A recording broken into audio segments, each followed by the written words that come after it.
kita sekalian, para penikmat Sabda Allah. Saya Wistoma dari Paroki Santa Teresia Kanak-Kanak Yesus Panite akan membawakan renungan singkat dengan judul Yesus Sahabat bagi mereka yang kehilangan, terinspirasi dari Injil Yohanes bab 11 ayat 1 sampai dengan 25. Mari kita dengarkan sabda Tuhan. Ada seorang yang sedang sakit, namanya Lazarus. Ia tinggal di Betania, kampung Maria dan adiknya Marta. Maria ialah perempuan yang pernah meminyaki kaki Tuhan dengan minyak mur dan menyekanya dengan rambutnya. Dan Lazarus yang sakit itu adalah saudaranya. Kedua perempuan itu mengirim kabar kepada Yesus. Tuhan, dia yang kau kasihi sakit.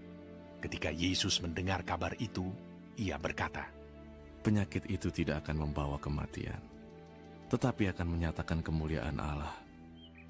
Sebab oleh penyakit itu, anak Allah akan dimuliakan. Yesus memang mengasihi Marta dan kakaknya dan Lazarus.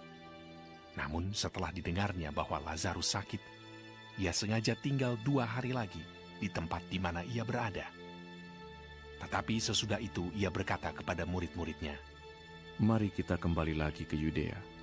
Murid-murid itu berkata kepadanya, Rabi, baru-baru ini orang-orang Yahudi mencoba melempari engkau.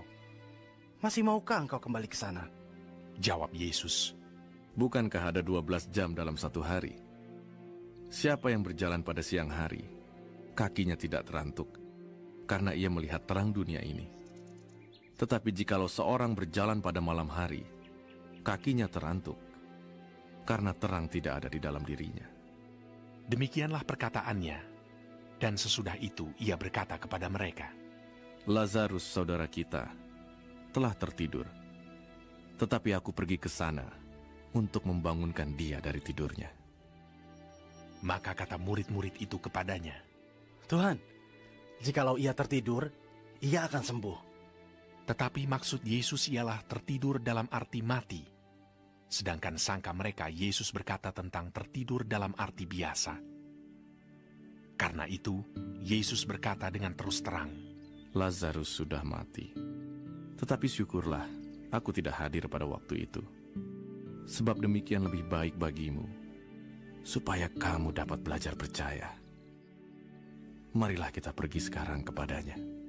Lalu Thomas yang disebut Didimus berkata kepada teman-temannya, yaitu murid-murid yang lain, marilah kita pergi juga untuk mati bersama-sama dengan dia.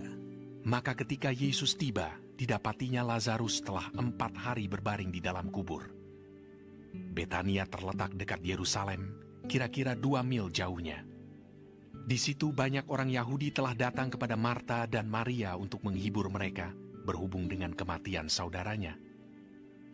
Ketika Marta mendengar bahwa Yesus datang, ia pergi mendapatkannya, tetapi Maria tinggal di rumah. Maka kata Marta kepada Yesus, Tuhan, sekiranya Engkau ada di sini, saudaraku pasti tidak mati.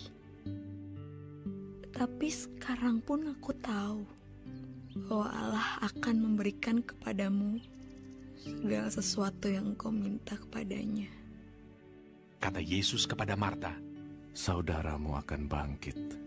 Kata Marta kepadanya, aku tahu bahwa ia akan bangkit pada waktu orang-orang bangkit pada akhir zaman. Jawab Yesus, akulah kebangkitan dan hidup. Barang siapa percaya kepadaku, ia akan hidup walaupun ia sudah mati. Sahabat muda yang terkasih, kehilangan adalah suatu hal yang menyakitkan bagi kita insan lemah ini.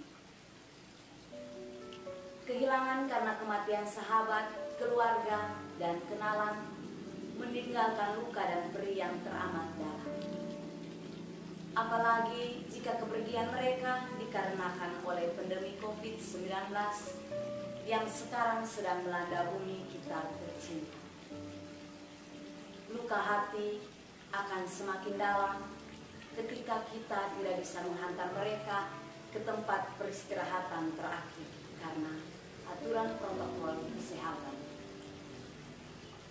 Tetapi terlepas dari semua kepedihan, keterpurukan, dan penderitaan yang kita alami, kita harus meyakini bahwa Ia tidak akan meninggalkan kita sendirian. Seperti dalam Injil Yohanes bab 11 ayat 1 sampai dengan 25, Ia mengutus putranya Yesus Kristus untuk membangkitkan Lazarus yang sudah mati. Yesus hadir sebagai sahabat bagi mereka yang kehilangan. Yesus hadir untuk menghibur Maria dan Marta, saudara Lazarus. Maria dan Marta harus menerima kenyataan bahwa Lazarus, saudara mereka, telah mati. Saat itu Marta sempat merasa ragu, akan tetapi Yesus melanjutkan langkahnya untuk membangkitkan Lazarus. Hal serupa juga sering kita alami dalam hidup. Seringkali kita merasa ragu dan tidak mengakui kuasanya sedang bekerja dalam diri kita. Memang tidak mudah bagi kita saat kehilangan orang-orang terkasih. Tanpa kita sadari bahwa Yesus selalu hadir dalam diri orang lain dan dalam hal lainnya untuk memberikan penghiburan agar kita dapat bangkit dan kuat menghadapi semuanya. Kehilangan adalah cara Tuhan untuk menguji iman kita kepadanya. Percayalah bahwa Ia tidak akan memberikan ujian yang melampaui batas kemampuan kita. Bulan Kitab Suci Nasional mau mengajak kita anak-anak muda untuk mengenal dan mencintainya lewat sabdanya, serta menumbuhkan iman dan kepercayaan kita kepadanya. Imanmu yang menyelamatkan. Amin.